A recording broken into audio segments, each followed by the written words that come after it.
Kembali lagi di Bisbrief, saya Deborah Priscilla Topiada, masih bersama Bapak Hendra Akoy, Vice President Monex Investindo.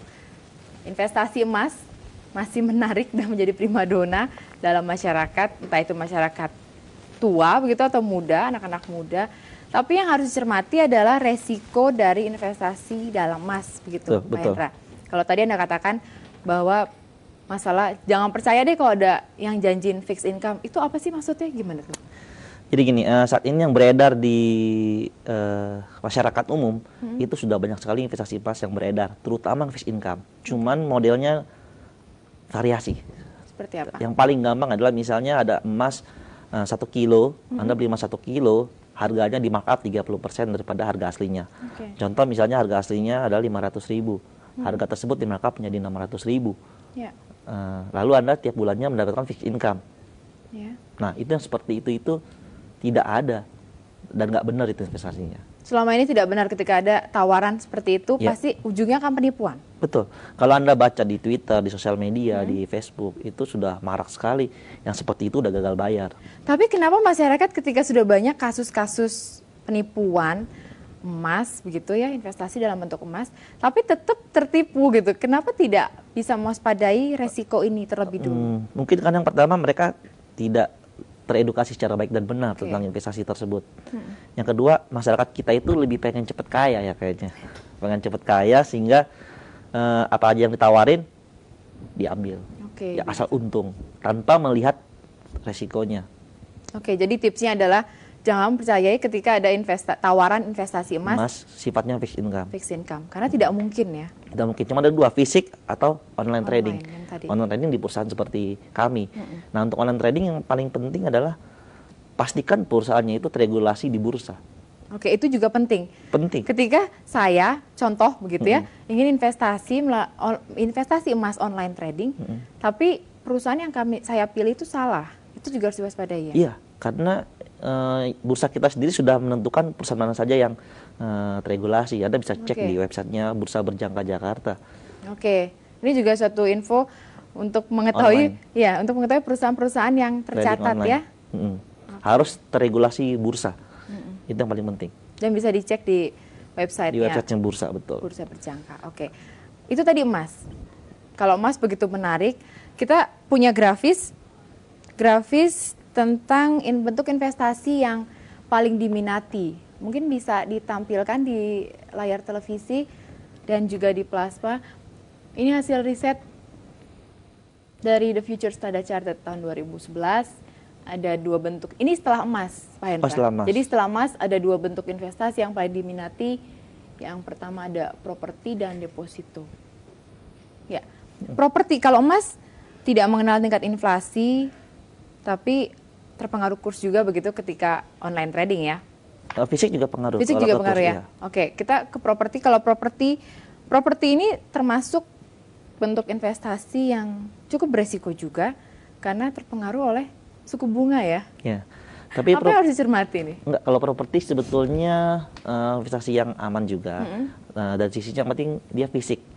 Investasi fisik yang paling aman itu cuma 2 biasanya, emas dan properti.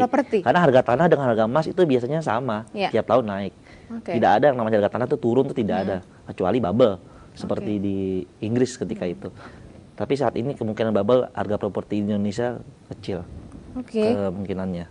Properti, kalau mungkin agak konvensional juga gitu ya properti itu, karena kalau orang tua saya mungkin atau orang-orang tua Anda atau dan pemirsa di rumah lebih senang kalau punya uang emas. Tabungin buat beli emas, tabungin buat beli rumah, buat beli tanah begitu. Karena tanah tidak akan bertambah, tapi manusia akan bertambah banyak begitu kan? Dan kebutuhan akan hunian akan bertambah banyak juga. Berarti ini akan terus positif dong investasi dalam bentuk properti ini? Terus positif sampai suatu ketika nanti harganya bubble. Kapannya itu kita belum tahu. Tapi sepertinya untuk Indonesia, untuk mangkat properti masih jauh sekali dari bubble. Karena lahannya masih banyak ya? Itu pertama, masih banyak lahan. Nah, yang kedua, sekarang banyak sekali orang-orang yang sangat gencar untuk bangun apartemen. Kalau Anda perhatikan bangun perumahan-perumahan kecil, gitu. Bahkan kita sebagai perorangan bisa mencoba bangun properti kecil-kecilan. Seperti itu, bisa dikontrakkan, itu kan juga properti. Properti itu bisa beli, jual, bisa sewa. Jadi bangun sewa, bangun disewakan gitu. Jadi investasi dalam bentuk properti bukan berarti harus bangun perumahan atau bangun apartemen, tapi bisa dengan beli tanah sepetak, 2 petak, atau dibangun kos-kosan begitu. Iya, atau tanahnya kalau memang kita beli tanah, kita nggak sanggup untuk membangun gedungnya, kita bisa sewakan tanahnya. Betul. Untuk lahan usaha, untuk dipakai bertani, mungkin kalau di daerah-daerah bisa seperti itu juga yang menghasilkan uang. Oke, kalau tadi investasi dalam bentuk emas mungkin bisa dimulai oleh siapa saja ya, dengan siapa saja. Sekalipun itu mahasiswa mungkin dengan menabung atau karyawan biasa. Tapi kalau untuk properti sepertinya butuh modal besar. Betul. Dan bukan untuk kalangan mahasiswa atau pekerja kantoran yang baru mulai karir begitu ya. Sebetulnya sekarang properti di Indonesia sedikit unik ya. Kenapa tuh? Sudah banyak sekali kalau Anda baca buku-bukunya atau lihat seminar-seminarnya, investasi properti tanpa modal besar atau bahkan tanpa menggunakan modal, itu sudah banyak sekali. Gitu. Mungkin nggak sih tanpa modal besar bisa berinvestasi dalam properti? Gimana caranya Pak Hendra? Mungkin saja. Cuman kalau untuk detailnya properti itu Anda harus mencari orang yang betul-betul memahami seluk-beluk properti secara detail. Oke, jadi masih butuh partner atau macam-macam. Seperti apa? Bisa jadi broker aja, misalnya ini misal paling simpel, Anda mau nggak punya tanah, nggak punya rumah, cari orang punya tanah, cari orang punya uang, punya tanah nggak bisa bangun, suruh orang dibangun, Anda brokernya nang jualin rumahnya. Itu salah satu bentuk investasi kah? Broker Tapi itu ya. Anda dapat duit kan, investasinya tenaga. Investasi tenaga tapi dapat duit. Dapat duit. Itu salah satu opsi mungkin ya. Iya, salah satu. Banyak sekali. Kalau untuk properti banyak sekali. Anda bisa baca di buku, ikut seminar dan segala macamnya. Seperti itu. Oke. Resiko apa yang dihadapkan ketika masyarakat, saya dan pemirsa begitu memutuskan untuk investasi deh di properti? Ya paling digusur misalnya, di mana penggantian gusurnya tidak sesuai dengan NJOP misalnya.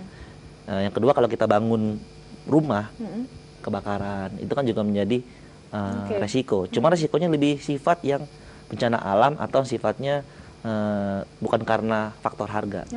Itu aja sih. Kalau properti resikonya di situ. Dan yang berikutnya, sekarang properti juga udah susah cari tanah kan.